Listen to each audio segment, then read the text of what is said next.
blood creeping up from the heathens. Got will, got fight, got pride, got reason. If they wanna go eat, then you know I'm gon' feed them. If you're coming for me, hope you're ready for a demon. I got eyes in the back of my head, I'm seeing. Take me for granted and you know I'm leaving. I'ma take what's mine with the webs I'm weaving. I could take this crowd from seeing to believing. Got a taste for blood and my tongue keeps bleeding from the words I spit. So sharp, so freezing, so cold. Behold, frostbite they feeling. I could tear you apart or I could go heal them. Don't believe in fate, don't believe in ceilings. I just need a taste and my mind starts peeling. I don't pace myself, I grind on kneeling. Got lust for change, I just love the feeling.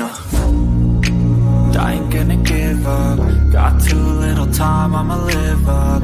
Head down, push forward through the tough times. Cause anything worth doing is a tough climb. And I ain't gonna give up. Got too little time, I'ma live up. Head down, push forward through the tough times. Cause anything worth doing is a tough climb. Cause I'ma live life for the fight, yeah, I'm here to get it. I got drive, got sight, always have a vision. I go by at night, I be in my feelings. I'ma be fine, need time, and I'll soon be winning. I live life for the fight, yeah, I'm here to get it. I got drive, got sight, always have a vision. I don't lie at night, I be in my feelings. I'ma be fine, need time, and I'll soon be winning. I can feel the blood creeping up from the heathens. Got will, got fight, got pride, got reason. If they wanna go eat, then you know I'm gon' feed them. If you're coming for me, hope you're ready for a demon. Creeping up from the heathens. Got will, got fight, got pride, got reason. If you wanna go eat, you know I'm gon' feed them. If you're coming for me, hope you're ready for a demon.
Straight in the temple, I'm ready to be a rebel. I've got a lot of potential hidden inside of this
Single brain. Well, good evening. I'm your host, Scully Pop, where the entertainment doesn't stop. Welcome to the show. A doozy for you tonight. Welcome in Mysteries Untold by Michael Burkeen. Mysteries Untold by Michael Burkeen. Hey, Scully Pop, how's it going? It's going well, thank you. Welcome to the show, Jones Junk Journals and more. Joan Tingles. Hey, Scully. I'm so looking forward to another reading from you. Hey, Karen Pop, my bell is on. AKA Violet's mom. Violet's mom. Everybody say hello to our wonderful moderator, Izzy Pop. How you doing tonight? Welcome in Fatima's Dreamy World. Fatima's Dreamy World. Nice information. Shaken, not stirred. I may have a guest come up. I'm not sure. We'll see. Somebody come up and read with me. A friend of mine. It's Misha. Hey, darling. How you doing? Misha Pop. Tingle, tingle, tingle. Zindy Ska. Hey, Daddy. Zindy Ska, Ska, Ska, Ska. Adrian. Yo, Adrian. Adrian. Beat after beat. Beat after beat. Beat after beat. Beat after beat. Ska, ska, ska. Moderator extraordinaire, Blood Dragon. Welcome to the show. Great to see you as always. Blood Dragon. Miss J. Hey, brother Scully. Sis Izzy. Miss J. Tess, Miss J. Tess. Ooh, Wolf House. Wolf House. Wolf House. Welcome in National Parks Princess. New channel I'm following. National Parks Princess. Yeah, got up through this. I wrote this short story actually this morning. James Bond and Sherlock's gonna hook up and work on a case. Hey, Harley Grower. Harley Grower. Tinkle, tinkle, tinkle. Yeah, I got some pictures and some music to go with it. You know, something like that.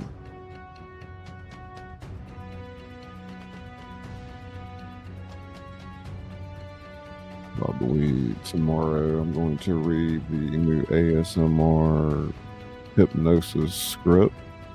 Fall asleep in 10 minutes.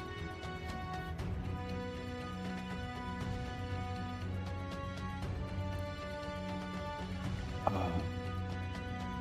couple of pictures that I animated today.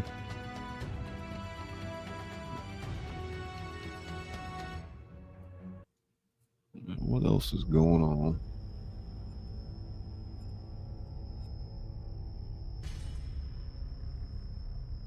I do want to welcome you to Scully Pop. The stories come alive through the power of narration.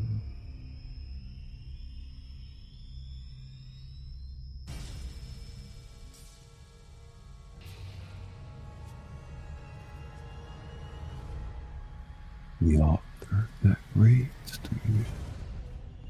bringing you the world's #1 live reading show on the planet.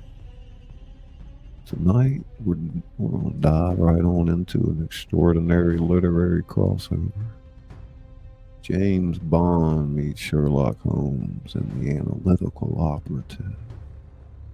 Imagine 007's lethal precision combined with Holmes's deductive genius as they face Sebastian Moran's deadly plot. This is the kind of unique storytelling that makes Scully Pop special. Whether you're here for our dramatic readings of classics, original horror tales, or our special literary crossover series like Emerald Wonderland, where Alice meets Oz and every fairy tale character in between, you found your literary home. On this channel, we believe the great stories deserve to be experienced, not just read silently. That's why each week we bring you premium narrations with immersive sound design, live reading events where you influence the story, unique literary crossovers you won't find anywhere else.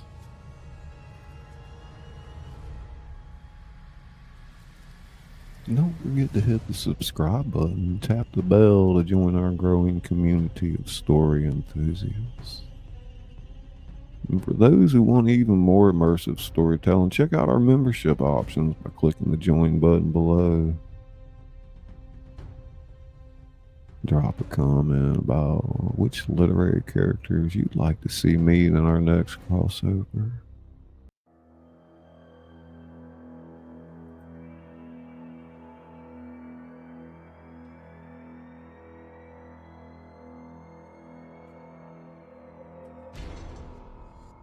Hey there, Scully Pop. Hope you well, pal. I'm doing all right. How you doing, Michael?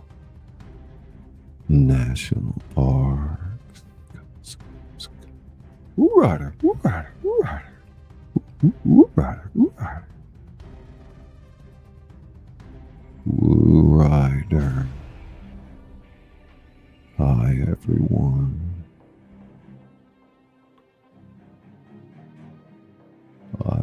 Woohoo, says Joan. Tonight will be great. I love Holmes. Trying to see if my buddy Caucasian Sasquatch gonna come in a minute. Let him read James Bond and I can do Holmes or whatever. We do have to deal with Moriarty's right-hand man, Sebastian Moran, this evening. Pretty clever guy in his own rights. Crafty witch. Crafty scuss.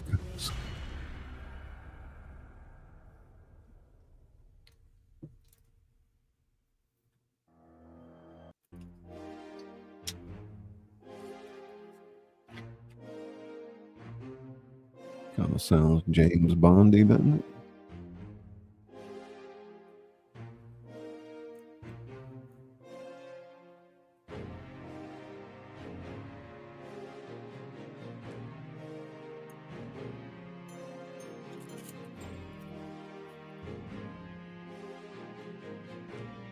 My name is Bond. James Bond. Hey, MTC. Get started here in about 5 minutes. Double checking everything. Hey, Mr. Bigfoot. This is Dennis. What you doing, buddy?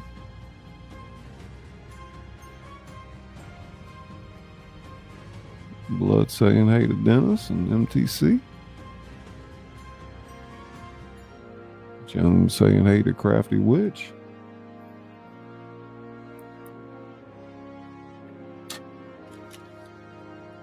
That's right, I read my novels. I've written a few, bunch of short stories, works on the public domain, screenplays, submissions from people like you.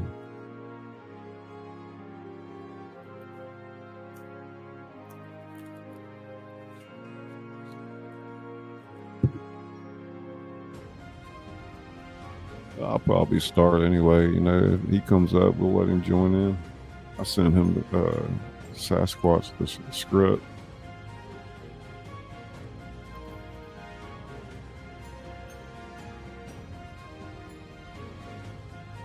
Hello, everyone. First time here, says MTC. Welcome to the community.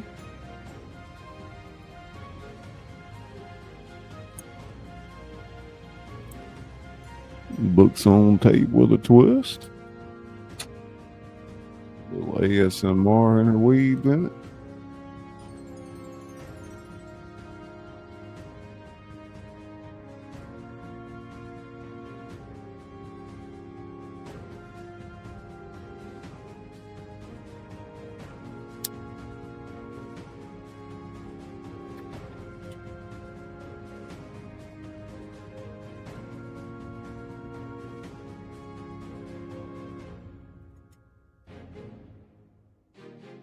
Anybody a fan of Sherlock Holmes or James Bond? I actually have a couple of first edition in Fleming novels, James Bond's Golden Finger, and I think The Man with the Golden Gun.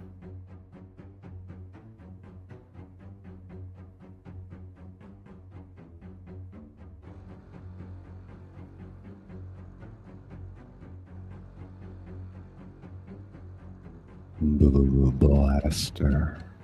$1 million. 0 calories. Jamaska. Jama tingles. Ska Jamaska. It's Jamaska. Jamapa.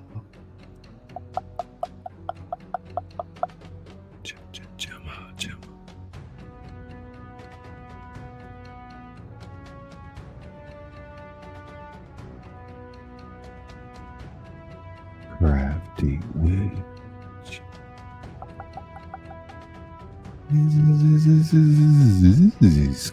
Easy pop. Easy pop.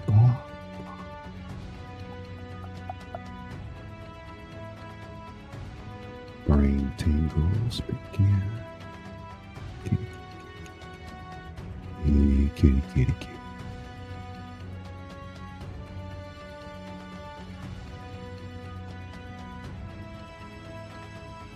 Jama tingle. Jama tingle. Stitching it up. Stitching it up. Let's go. Stitching it up.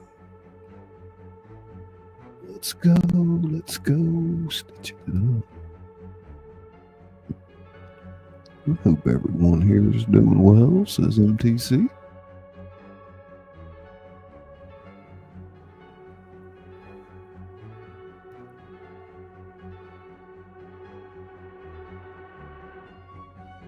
I'm going to show you a good time tonight.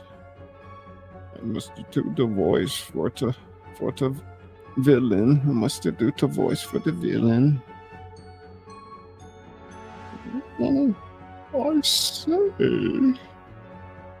I say, we're going to solve the case.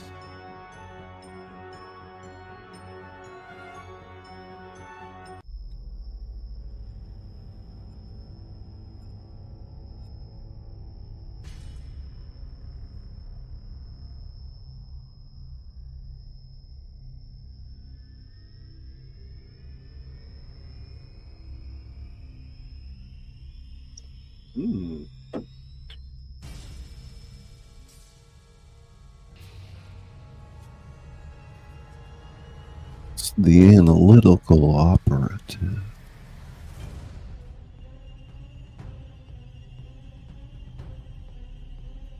The MI6 headquarters buzzed with unusual tension that rainy Tuesday morning. The concrete and glass monolith along the Thames had seen countless crisis meetings. This one was different. James Bond, codenamed 007, stood by the window overlooking the gray London skyline. His tailored Tom Ford suit impeccable despite 36 sleepless hours tracking a ghost through Belgrade. Behind him, M's voice cut through the silence. This isn't like anything we've seen before, 007. Bond didn't turn. I've heard that before. Not like this. M slid a file across her desk. Or his desk. Sebastian Moran is resurfacing. Now Bond turned, one eyebrow raised slightly, only cracking his otherwise perfect composure. Sebastian Moran, former colonel, sniper, assassin. The man responsible for the deaths of 3 prime ministers across Europe in the last decade. Bond had chased him through Bucharest 3 years ago, only to watch Moran's helicopter disappear into the night as 007 bled from a bullet wound that had missed his heart by centimeters. Where? Bond asked simply. Here, London. Our intelligence suggests he's targeting the upcoming G20 summit. Bond flipped through the file, absorbing details with practiced efficiency. There's more, M interrupted, voice carrying an unusual tone of discomfort. Home Office is insisting on consultation. Bond's eyes narrowed. What kind of consultation? The door opened behind him and Bond turned sharply, hand instinctively moving toward his holstered Walther PPK. The man who entered was tall, rail thin, with piercing gray eyes that seemed to catalog every detail of the room in seconds. His dark hair was peppered with gray at the temples, and he wore an impeccably tailored 3-piece suit of surprisingly vintage cut.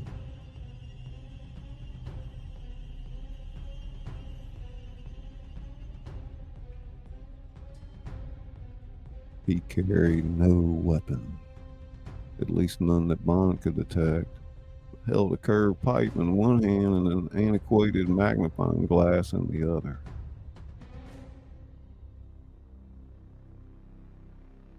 Mr. Holmes, M said, standing, thank you for coming.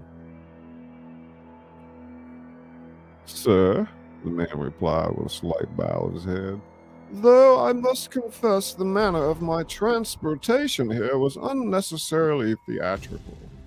Your agents could simply have sent a car rather than the elaborate blindfolding procedure.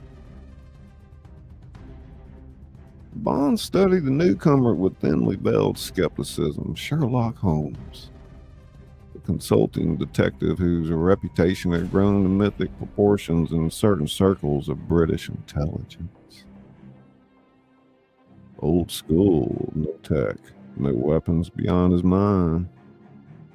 A relic of investigative methods Bond considered obsolete in the age of satellite surveillance and digital intelligence.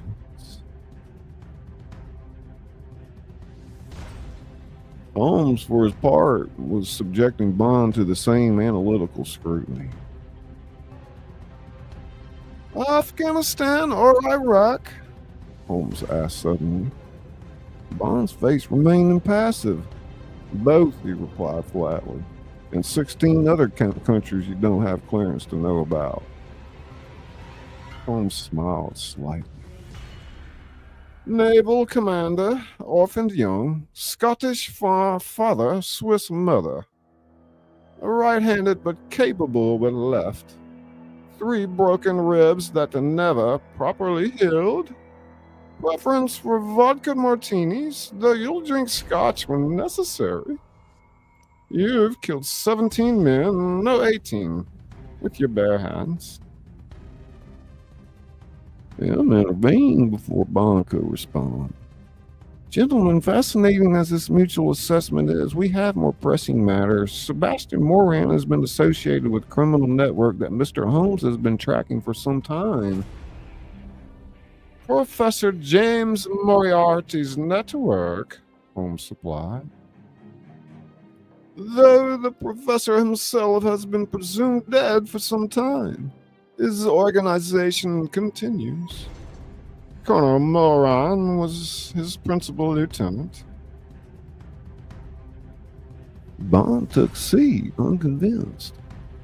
With respect, we're not dealing with Victorian London pickpockets here. Moran has access to military-grade weapons, digital infiltration capabilities, and an organization spanning continents. And yet, Holmes countered, settling into a chair with casual elegance, he continues to employ the same psychological patterns he developed during your colonial wars.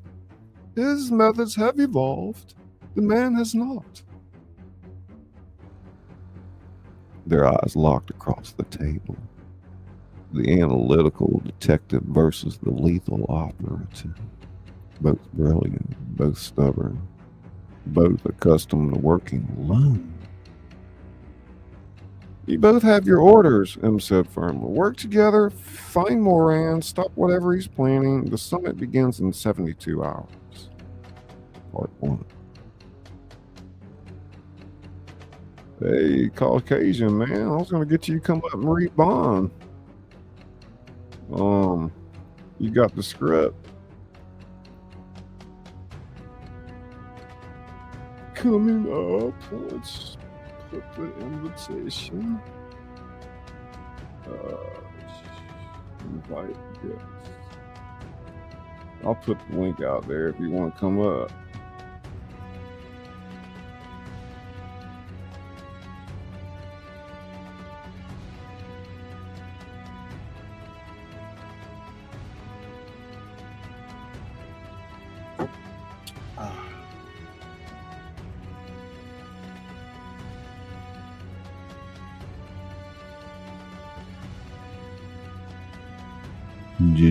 Jemiska.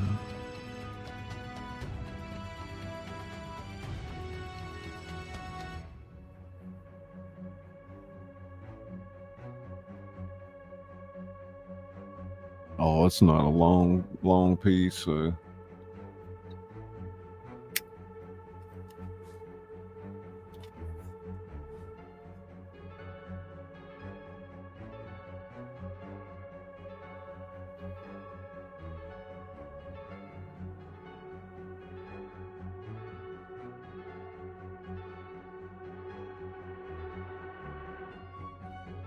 Yeah, y'all want to hear Sasquatch do Bond?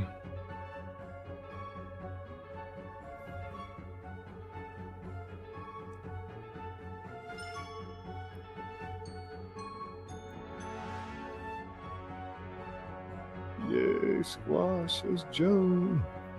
Thumbs up, says Stitching.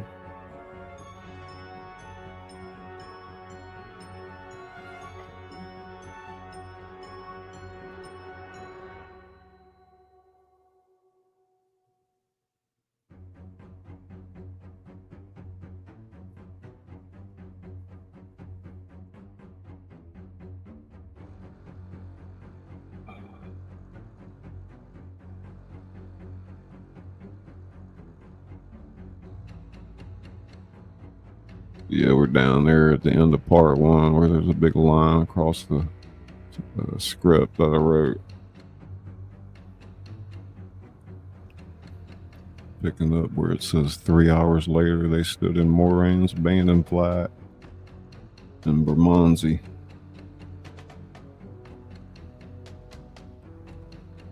We'll just give Caucasian a minute to get on up here.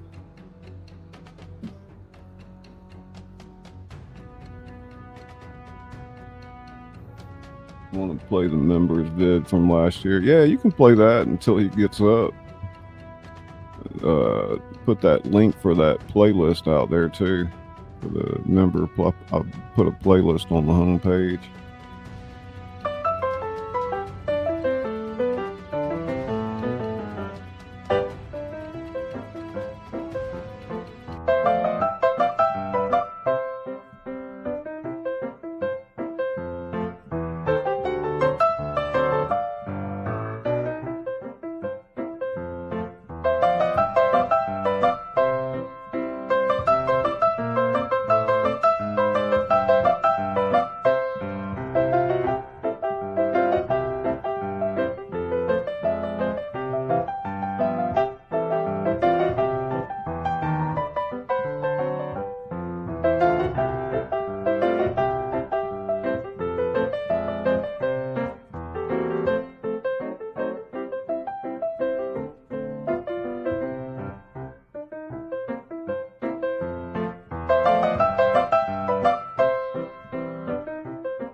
Mm-hmm. All right. Awesome. Yup. Yeah, you there? All right. Thank you. Yeah. You got the script? I have what you sent. I don't know where we're at or what we're doing. It's at the end of the first part. There's a line across the script. All right, I got you. It says 3 hours later. Right. You can do Bond. Sounds like a party. You could hear what you can type. Yeah. How you doing? I'm good, man. Been doing the stuff in the thing on YouTube. It's exhausting. Yeah. To do. I know. I stayed up all night last night. I did too. Live production, man. I swear. I mean, I do stuff all with so the many things you do, you know, the production, man, from networking to behind the scenes to whatever it is. Crazy, man. Let me triple check my mic, see if I'm at a good level. Sounds good to me. I don't know why Streamyard always wants to mess with your microphone. I think it has to do with this initial baseline reading. I think that you got your open. When you open Streamyard, it checks the level there, and that's the level it sets you out. Right? So if you're talking to it, it reduces your volume. When you come in, there's a line. I'm kind of using my Tin Hatter voice or whatever tonight for Holmes. Let's see. I think we said hello about everybody. So yeah, 3 hours later, they stood in Moran's abandoned flat in Bermondsey, and Bond moved systematically through the space, checking angles, exits, vantage points, while Holmes remained almost unnaturally still in the center of the room, only his eyes moving. He was here less than 6 hours ago, left in a hurry. Bond checked behind the radiator. How would you know that? The tea in the cup by the window. The tannins have only just begun to stain the porcelain, creating a clear line exactly 4 millimeters from the bottom. Given the temperature in this room and the rate of evaporation, Holmes paused. 6 hours, not more. Bond had to admit, grudgingly, that the observation was impressive. The real question is where he went. Holmes crouched suddenly, examining the threadbare carpet. He brought something heavy in, dragged it recently. His fingers traced invisible patterns on the floor. The weapons case? Disassembled sniper rifle would be his style. No, the pattern is wrong for that. This was cylindrical, heavy, containing liquid. Bond felt a chill that had nothing to do with the damp London weather. A chemical weapon? Holmes didn't answer immediately, moving toward the small desk in the corner. His long fingers rifled through papers while Bond examined the window sight lines. Perfect view of the Thames, the summit venue clearly visible. Interesting. Holmes held up a small slip of paper. Coordinates. Bond moved to his side, studying the numbers. That's Westminster, about 300 meters from the summit location. Not coincidental, I imagine. Bond pulled out his phone, connecting to MI6. Q, I need satellite imagery of this location last 24 hours. While Bond spoke with MI6's quartermaster, Holmes continued his methodical examination, finally stopping at a small bookshelf. He pulled down a worn copy of Paradise Lost and flipped through it. Your colleague seems quite capable with his gadgets. I suppose that's the modern way. Bond ended his call. Those gadgets have saved my life more times than I can count. And yet they haven't caught a moron yet, have they? Before Bond could retort, Holmes held up the book, pointing to passages underlined in faint pencil. Oh, sorry. Is targeting the underground. These references to descending into hell, combined with the coordinates, point to the underground station nearest the summit. Did I mess that up? No, I think I did. I think I was. Let's see here. Oh, those were my lines. My bad. Check that, Izzy. Check. Because see, he says Bond frowned, and then you read that line. My bad. All right, let me pick back up there. Check. Before Bond could retort, Holmes held up the book, pointing to passages underlined in faint pencil. He's targeting the underground. These references descending into hell, combined with the coordinates, point to the underground station nearest the summit. Bond frowned. Moran's always worked from elevation. He's a sniper. People evolve, Mr. Bond, even assassins. Bond's phone buzzed. Q's voice came through unnaturally fast and urgent. 007 thermal images shows unusual activity in the Westminster underground maintenance tunnels. Something's generating heat signatures consistent with chemical reactions. Holmes looked vaguely smug. Bond ignored him. Get me the schematics of those tunnels. And alert in. We need evacuation protocols for the summit ready to go. Already done. Sending tunnel access points to your phone now. Nearest entry is 2 blocks west of your position. Holmes was already moving toward the door.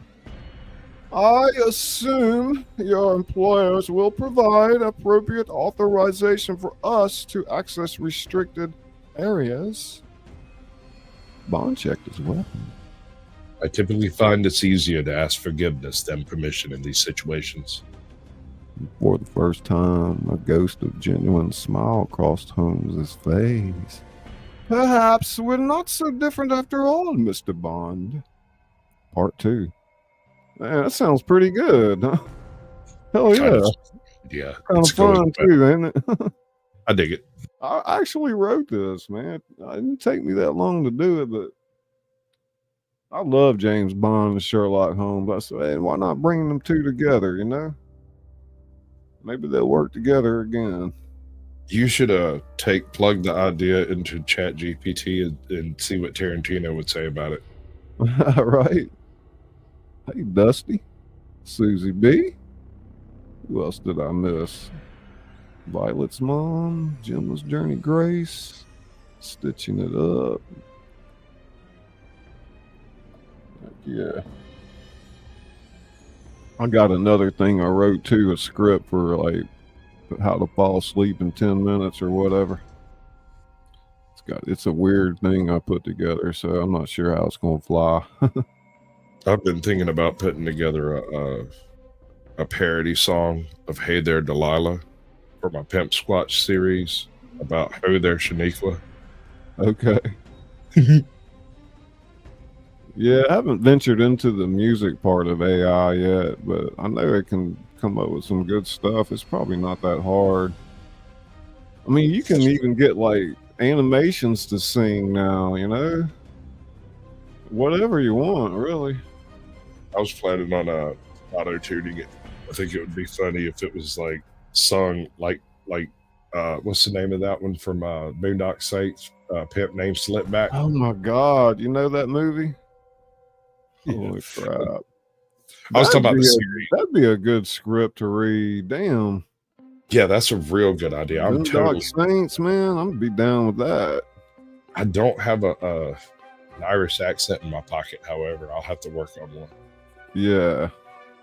Well, you just have to make the character yours. It doesn't have to be perfect. You know, like they got that TV show with Sherlock Holmes and his Watson, who's a woman. Yeah. You know what I'm talking about? Like they have different accents, so it doesn't really matter as long as you make the character yours somehow. I got one for you. And I shall send a river forth unto thee, and teeming with souls shall it ever be. It's great. Dude, I love that movie. Yeah, so yeah, but I'm also thinking I'm looking, I'm not thinking, I'm going, working on cloning my voice digitally, which I don't know, it might take a lot of data to do it, but some of them can do it quick, but the more data you give it, the more better it can do it.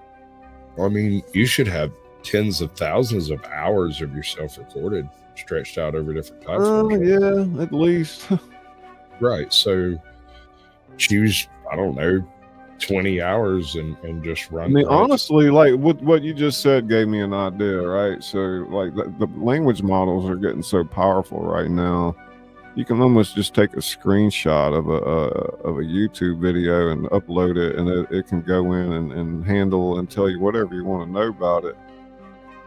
So, with that being said, you could tell it to extract the audio from all of your videos and then clone your voice like that.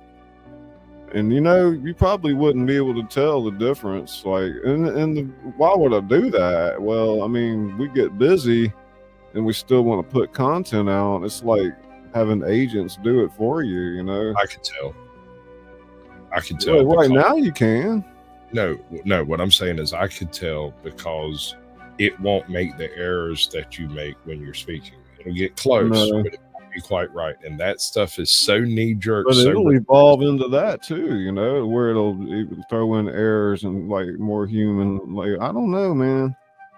And honestly, if I'm doing not a live stream, but a video recording of something, I master it anyway in Audacity, so it's clean. It would be like almost by the time I got done with it, it wouldn't almost be like human anymore. I mean, sometimes people are like, "Oh, your voice is awesome." Well, it's because I mastered it pretty good that day, It don't always sound like you want it to. That is so true, dude. Like, yeah. So what we do behind the scenes, uploading videos, we master those mostly, but live streams, you just get it raw. And luckily enough, I'm able to go through entire scripts sometimes without stuttering once, But lately, I've been off my game, and I've been like missing all lines and screwing up left and right. How you doing, Susie B? So, man, I noticed like the past few days, there's been a lot of people live streaming. Oh yeah, all the time lately. I guess I don't know. You want to read? Since I'm reading Q, you want to read Sebastian Moriarty's right hand man? Oh, Moriarty. I am Moriarty. Oh yeah. He's like he's like an assassin, He's really known. He's killed some prime ministers, and he works for Moriarty. And I don't know. I love the Sherlock Holmes series, and anytime I see like a rendition of it. But I mean, I read a lot of them too back in the day. Like hell, I got all the Sherlock Holmes in the library. Man, how long has your hair gotten now? Jesus. When it's wet, it hangs down to just the back of my butt. Yeah. God, when it's wet.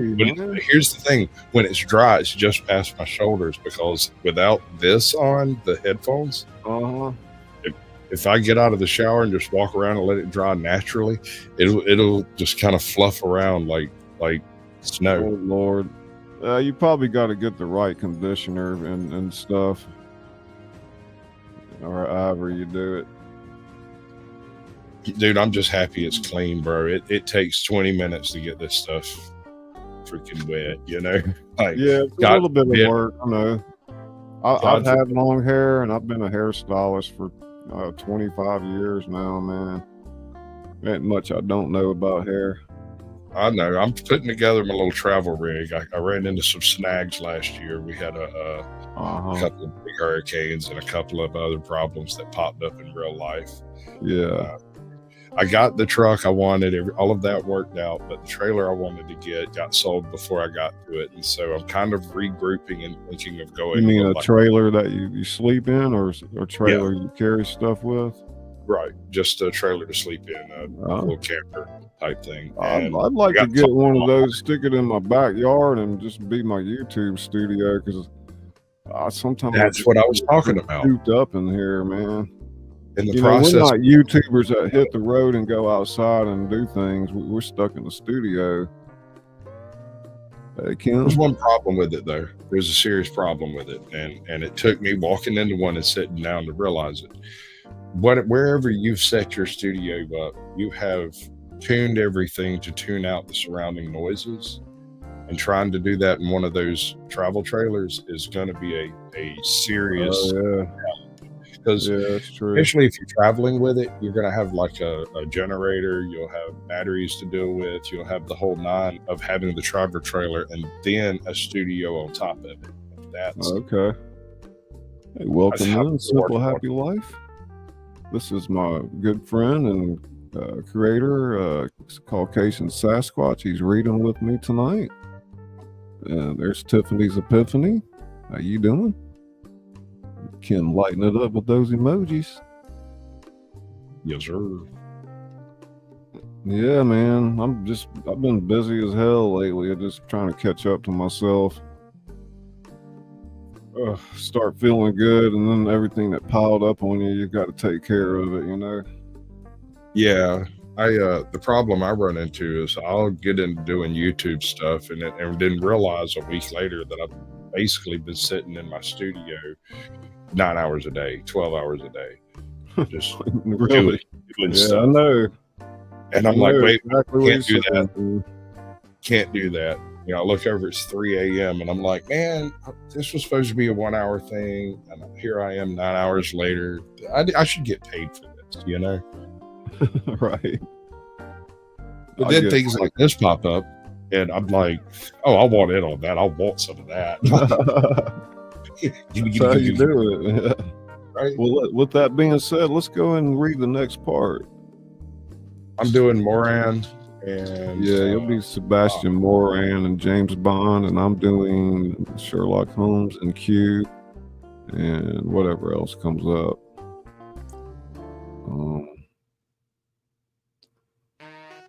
All right, this is part 3, ladies and gentlemen. The maintenance tunnels beneath Westminster were a claustrophobic maze of Victorian brickwork and modern utility conduits. Bond led the way, the soft blue light of his phone illuminating the passage ahead. Holmes followed, his attention seemingly everywhere at once. Your MI6 colleagues, they don't know everything about Moran, do they? Meaning? Meaning they know him as Sebastian Moran, former colonel and assassin.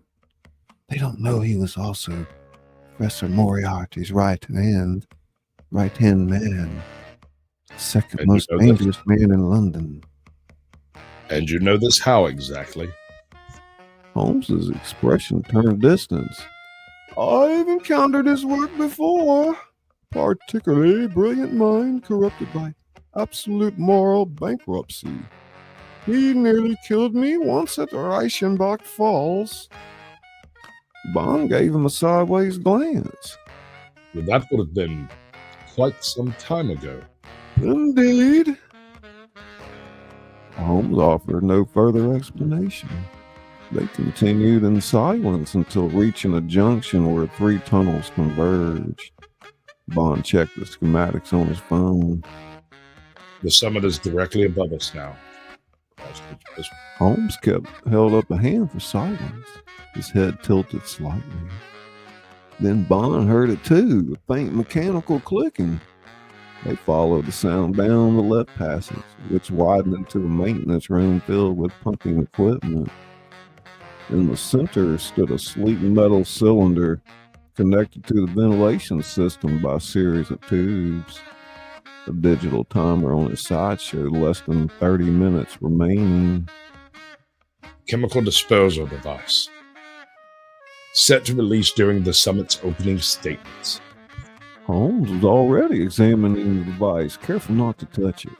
Ingenious design.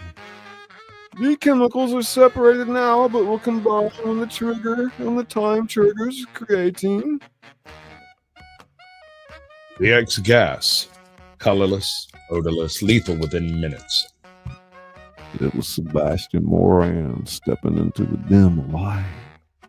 He was older than his file photos, silver-haired now, but his military bearing remained unmistakable. So did the high-powered pistol in his hand, aimed steadily at Bond's chest. Commander Bond, we have unfinished business from Bucharest. And Mr. Holmes, I thought you long retired or dead. Reports of my obsolescence have been greatly exaggerated. Bond calculated angles, distances, possibilities. His Walther was holstered under his jacket. Even at his speed, Moran would fire before he could draw. The device is tamper-proof. Try to disarm it, it releases immediately. The ventilation system will carry the gas directly into the summit chamber. 30 world leaders gone in minutes.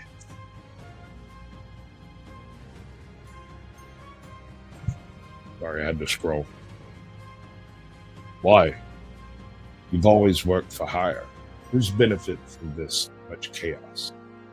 Moran smiled thinly.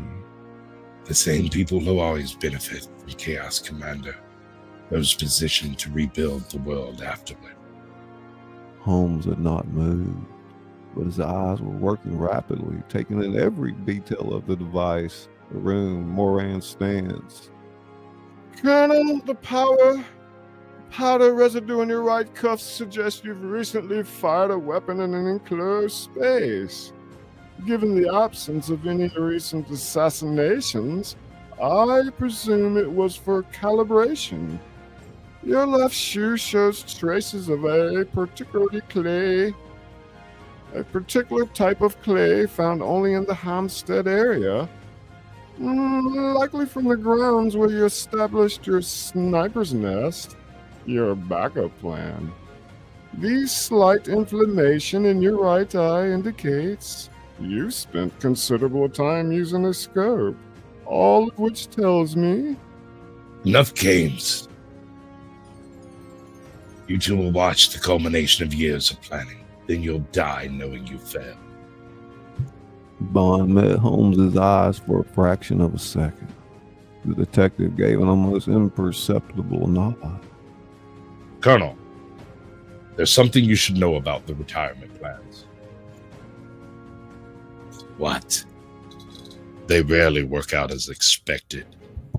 In one fluid motion, Bond dropped on one of his knees as Holmes flung his magnifying glass with surprising force, striking Moran's gun hand. The weapon discharged, the bullet ricocheting off the ceiling as Bond surged forward, tackling the assassin. They crashed into the wall, Moran fighting with the strength of a much younger mind. As they struggled, Holmes moved swiftly to the device, examining it from every angle without touching it.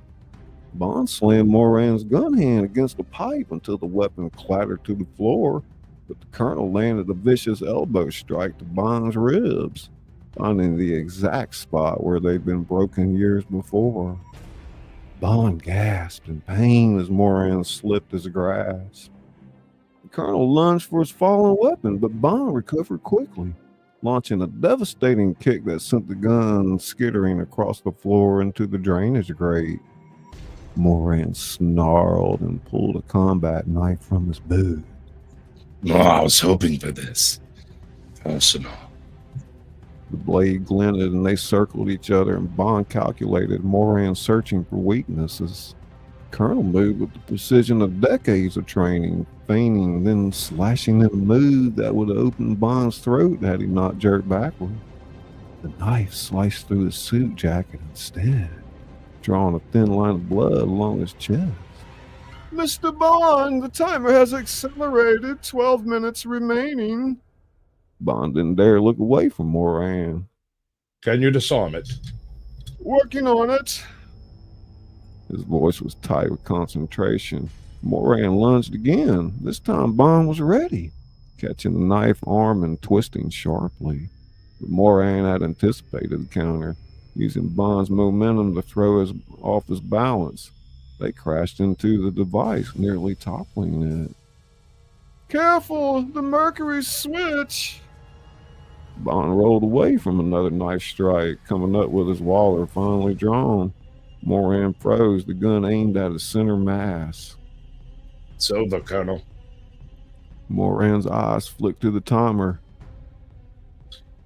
8 minutes. Even if you kill me now, you can't stop it. The device requires a 6-digit disarm code.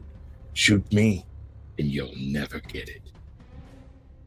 Mr. Holmes.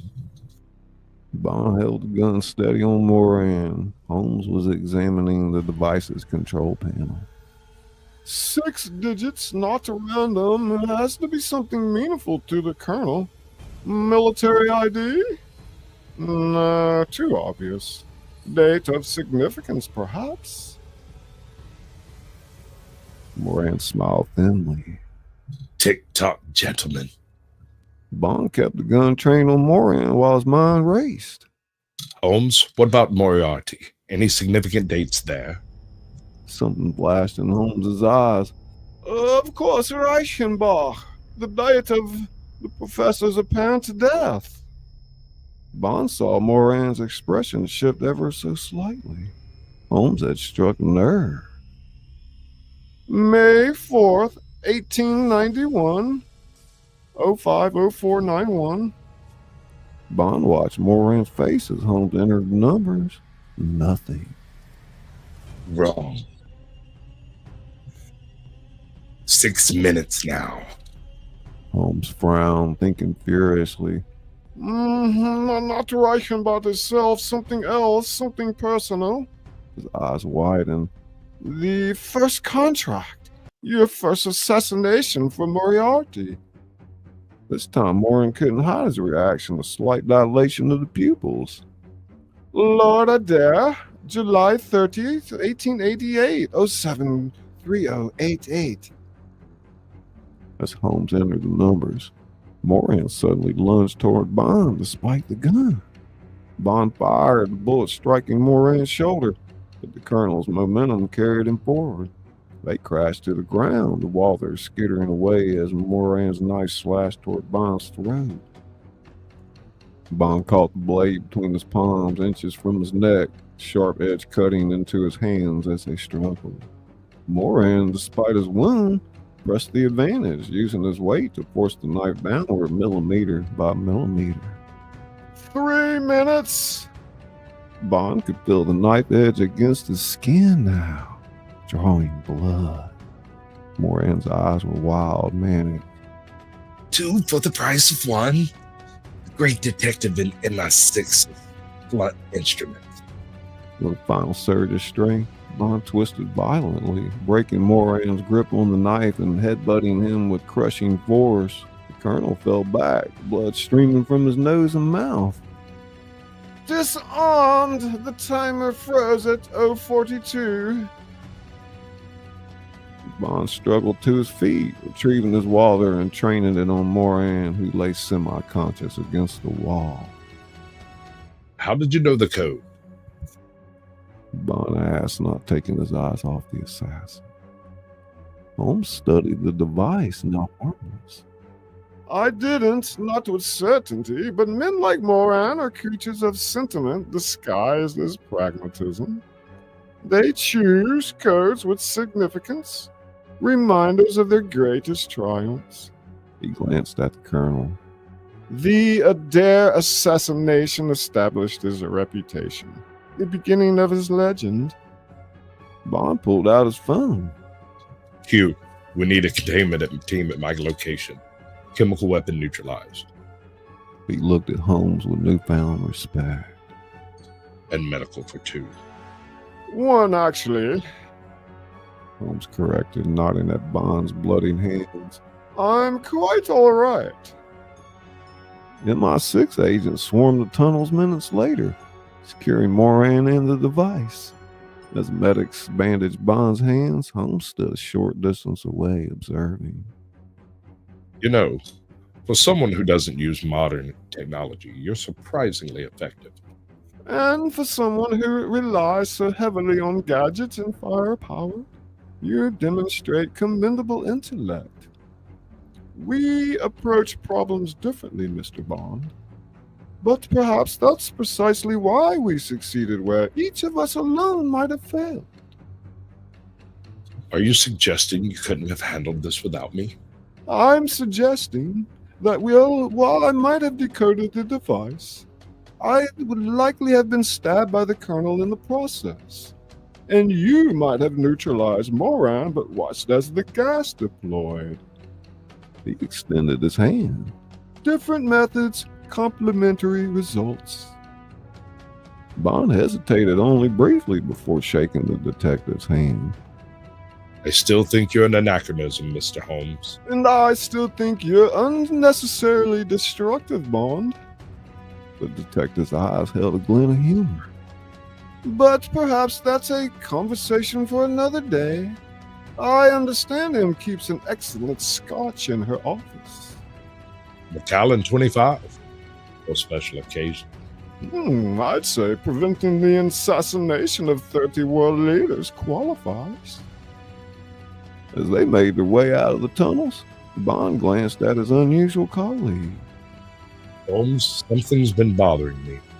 When Moran mentioned Reichenbach Falls, that would have been A very long time ago. Indeed, let's just say, Mr. Bond, that some legends never truly die, they merely adapt. Bond considered this cryptic response as they emerged in the London daylight, sirens wailing in the distance. The analytical detective and the lethal operative, an unlikely partnership that had saved countless lives today. Perhaps there was room in the modern world for old methods after all. And perhaps even James Bond had something to learn from history. From his secure MI6 transport, Sebastian Moran watched the two men ascending from the underground, his eyes cold with hatred and the promise of future vengeance. This battle was lost, but the war was far from over. Let's see, I'll finish it real quick. That was part 3, I think. I think so. Yeah, part 4 is just the kind of the epilogue. I just got lost. Hang on.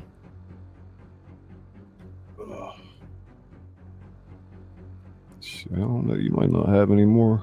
No, you got Bond there. Hey, try vlogs. How you doing? Carolina? Huh? I said greetings and salutations. There's Space Guy. A bunch of people, not a bunch, a few come in. Hey, Mr. A. Nathan, the NDT show. Yeah, I guess we had a little, Jody Genealogy. Okay, that's Marketplace Boutique. I just want to see if I was behind there. Hey, Captain Kush. That's a cool channel name.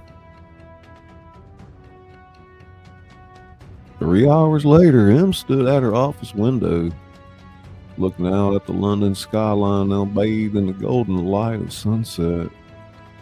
Behind her, Bond and Holmes sat in comfortable silence, each nursing a glass of the promised Macallan. Gentlemen, she said finally, turning to face them, your methods were as usual unorthodox to say the least, but the results speak for themselves. She lifted her own glass slightly. The summit proceeds tomorrow without incident, and one of the world's most dangerous assassins is in custody. Now, men like Moran have a nasty habit of escaping. Then we shall have to be vigilant. Em studied them both. An interesting partnership, one I hadn't anticipated before, quite so effective. Bond and Holmes exchanged a glance that contained the shared understanding of men who had faced death together. Different approaches, same objective. The mind and the sword are most formidable when wielded in concert. M nodded thoughtfully. Perhaps there's a lesson there for all of us. She set down her glass. MI6 would be interested in consulting with you again, Mr. Holmes, should circumstances warrant. Holmes stood, straightened his impeccable his suit. I prefer to choose my own cases, madam. But should Commander Bond require assistance in matters requiring particular analytical insight? He smiled slightly. My address remains 2221B Baker Street. As Holmes took his leave, Bond remained seated, contemplating his drink. Thoughts, 007? Bond swirled the amber liquid in his glass. I'm not used to sharing the spotlight. Did it work? He considered this, remembering the moment when Holmes had deciphered the code while he held Moran at bay, each playing to their strings. This time. Then perhaps it's a resource worth keeping in mind. Bond finished his drink and stood to leave. At the door, he paused. There's something not right about Holmes. His knowledge of events from over a century ago, the way Moran reacted to it, like they had a history. Some mysteries are best left unsolved, even for you. Outside in the London night, Bond's sleek Aston Martin waited. As he slid into the driver's seat, he noticed a small piece of paper on the passenger seat. Unfolding it, he found a message in elegant script. The game is never truly over, Mr. Bond, until our paths cross again. Bond smiled faintly, took the note into his pocket, and started the engine. Two very different men with two very different methods, yet for one critical mission, they had found common ground. The analytical operative and the action-oriented detective. Perhaps there was something to be learned after all. As the Aston Martin peeled out and disappeared into the London night, somewhere across the city, a tall figure in a distinctive coat stood watching from the shadows, pipe smoke curling into the fog. The legend in the modern man, the most unexpected alliance. But in a world of evolving threats, perhaps the most effective response was one that combined the best of the past with the capabilities of the present. The game, as Holmes had noted, was never truly over. The end. Excellent. Awesome, man. Thank you so much, bro, for working with me on that. Wasn't that fun? Absolutely. I love it. I do. It's a as pretty long as good I'm story, too, isn't it? I got one line like really horribly wrong. I did one Moran line as Bond. Yeah. I don't know. Like I've always said, people like to even hear the mistakes, when it comes to like live theater, stuff like that. So it's just adds more personality to the show. Instead of us, trying to be perfect all the time. But I try. It's you got to roll with it when you're doing live programming of any type. The show must go starts first, and so when things go wrong, you just plow over it as if it didn't happen and move on. Right on. Yeah, I don't know if anybody's ever done anything with Bond and Holmes together like that I can think of. How about if we took Boondock Saints and replaced them with Bond and Holmes? Yeah. Yeah, Sherlock Holmes meets Boondock Saints. We put Sherlock with different people or something like that. Maybe he can meet them next. Sure. Lord have mercy. Well, I'm always willing to read a line or two. Just send me the message. Man, how long we been on here? It's not too long. I didn't think that would take that long to read.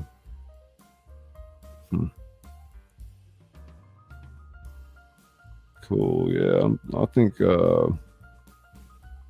tomorrow I'm gonna probably do a show on my little hypnosis script I wrote, like ASMR style. It's crazy what I did, but I just got to find out if y'all like that or not. It might be a little too weird for some people. Weird words. You know, I feel like I'm creating it my own language, like when it comes to all those noise sounds that I make. Like, because sometimes they fit with other things, and it's like they have their own meaning, you know. But I've thought about that, like trying to do research on all these artists and see about the sounds that they make and come up with some kind of like phonetic alphabet for ASMR artists. I mean, if you could figure out all the sounds that different people make, in other words, and you could train your model on how to create scripts for you with those sounds, and you knew how to do them too, of course, you could come up with some great combinations of stuff. Like, because frankly, a lot of the people that love ASMR, they find an artist that they like, and they'll watch that video over and over and over, that same one, and they're trying to get the tingles in their system, you know, because it's so healing to the body when you do that. But I thought that, you know, ASMR almost deserved its own language, and, you know, somebody ought to maybe try to create it. I got too many freaking ideas, so I'm an overthinker anyway. Yeah, I'm the same way. You know, it's crazy, man. Other people ideas and let them work it out. It's almost as bad as being a drunk that talks about, you know, dreams and having businesses at the bar. You know, it's like I'm an overthinker that acts in a similar way. You got all these great ideas, but to implement everything is another story. You know, like that is also for the drunk. He wakes up the next day and knows. Ain't no way in hell I can even think to begin what I talked about last night, you know. But like, just trying to, you know, keep up with all this and revolutionize the industries or whatever you're in. Oh man. Are you done with me? Yeah, I'm gonna kick you out, man. I'm gonna put on a couple of outros. Izzy's gonna throw it up. I was in the middle of the show over there on somebody else's channel. Appreciate that, man. Feel free to share it over there if you want, or even bring it up and show people whatever we did tonight. You know, I'll never strike you. You know, you never know if YouTube will or not. But yeah, I know. As long as you do enough of a reaction to it, that's up to you, man. You've done so much work with me, like multiple productions, Caucasians done over here with theater work. So. We'll have a good one, man. We'll talk to you soon. Much love. Don't let the man get you down. Sasquatch out.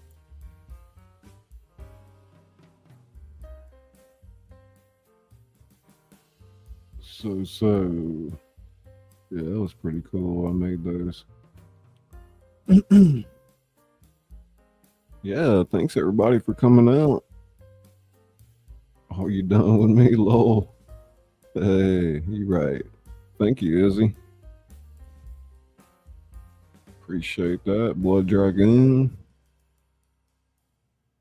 Everybody. Let's see. What I want to listen to here. That's it. There we go. Laissez.